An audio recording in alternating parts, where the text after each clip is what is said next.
Hi and welcome to fedupofbeingpoor.com. I'm Steve Alexander. Welcome. So here we are, almost towards the end of January. How's everybody feeling? Are you still got those after Christmas blues? Let me tell you, today I was a little bit sad. I was almost in tears. Why? Because I got the credit card bill. The credit card bill. Now, of course, I was expecting the credit card bill, but I wasn't expecting how big the credit card bill was. So, what did I do? So, if you've been in the situation with the old credit card, you're probably familiar with the situation, right? We've probably, many of us have been there. So you're presented with this big bill, and what do? Well, obviously, in an ideal world, is number one, we wouldn't even need old credit card, right? But that's not where we're at. Number two, if we've got a credit card, then the ideal thing to do would be to pay it all off. Boom! At the end of the month. Now, again, that's an ideal scenario because wouldn't it be nice if we could all afford to do that? But not everybody can, right? Not everybody can. So the next best thing would be to pay off in installments. Now, obviously, installments is great because it means that you can pay off a little bit at a time, as much as you can afford. Now, this is the key thing. Pay off as much as you can afford. Now, obviously, the ideal, again, is the bank will set you like a minimum amount. It's important, if you can, to pay above that minimum amount. Why? Because they will charge interest. Now, you might be thinking, interest, well, that's just a figure. I mean, it's just, well, what is that? But basically, interest means, well, we all know what interest means, right? But they're going to charge you more money on top of your borrowing. So the bits that you're giving back, that's like nothing, really. So they're still going to make money off you. So if you can afford to, try and pay back a little bit more than the minimum. If you can't afford that, then obviously pay what you can. Why? Because if we don't get into the habit of paying it, what's going to happen is not worth thinking about, because we're going to wake up thinking, I've got all these debts, I've got these bills, and you'll start to worry about it, and you'll start to think about it. How do I know that? Because I've been there.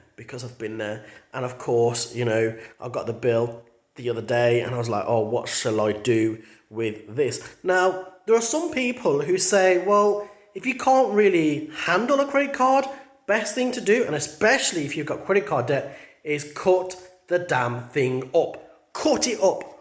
Why? Because if you're already in debt with credit card, all that's going to happen is they'll just continue to add interest to it. So the best way to stop you from spending on it is just to cut it up. Now, of course, they can come in handy if in a very severe emergency, but then you've got to decide what is an emergency. Okay, so would I advise getting a credit card?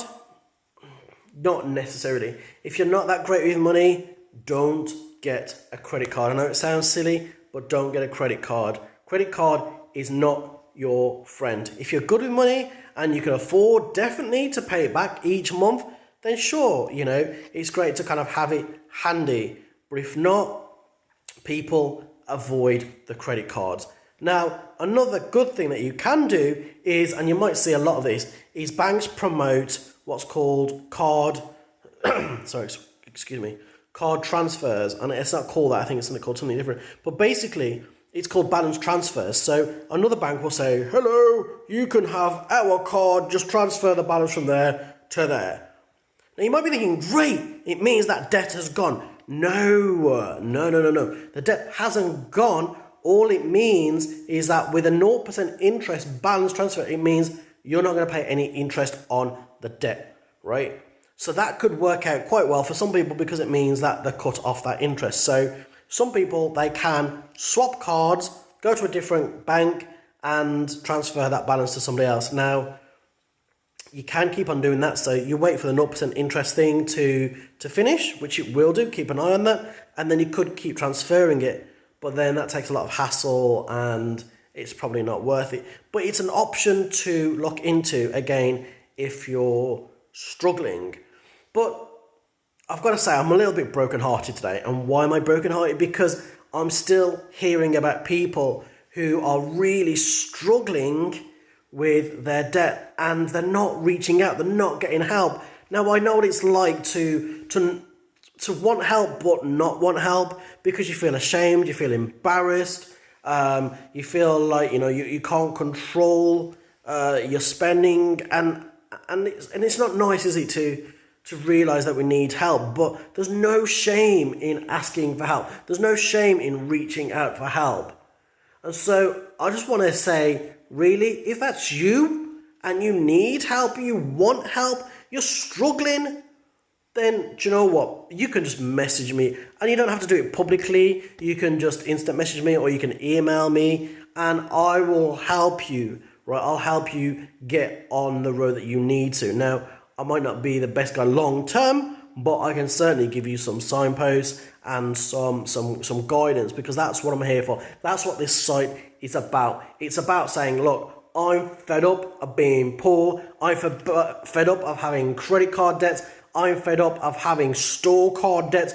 I'm fed up of having debt, and I've finished with it. Okay? But until you're at that point, then you're still going to continue struggling with it. And I don't want people to struggle with that. I do not want people to struggle with that. So if that's you, then reach out. But if that's not you, then that is cool. So everybody else, I just hope that you just keep on board and keep an eye on your finances. Don't be embarrassed about just go and check on them, see how they're doing, keep an eye on them, because that's where you'll know where money's coming out. And of course, the next video I'll start talking about budgeting at some point. But people, I cannot tell you this enough, is try and figure out, right, where your money's going out and how your money's coming in. Because if we're still spending more than we're coming in, then we're not going to improve our financial situation at all, right? So we've either got to make sure that we're spending less, we're being more careful, or we've got more income coming in. Now, ideally, we do both, but that's not always easy. So keep an eye on what you're spending and what you've got coming in. And if you can, save a little. Just save a little and get into the habit of saving a little. Just a little. Each week or a month. But try and save at the beginning of the month rather than at the end, because you're more likely to save it. So maybe say you target of £5, right? Obviously, if you're in the UK, it might be something else over there. So £5 a month, that's nothing. But obviously times 12, that's £60, right? And imagine what you could buy for £60. I could go on holiday for £60. But if you get into the habit of that, then obviously you can start to save more and improve your situation as well. So if that's been any use to you, then that's awesome. Please do like, please do comment. But yes, get in touch. If you need help, get in touch. Cool. Well, I'll see you on the next video. Hope you guys are okay, and speak to you soon. God bless. Take care.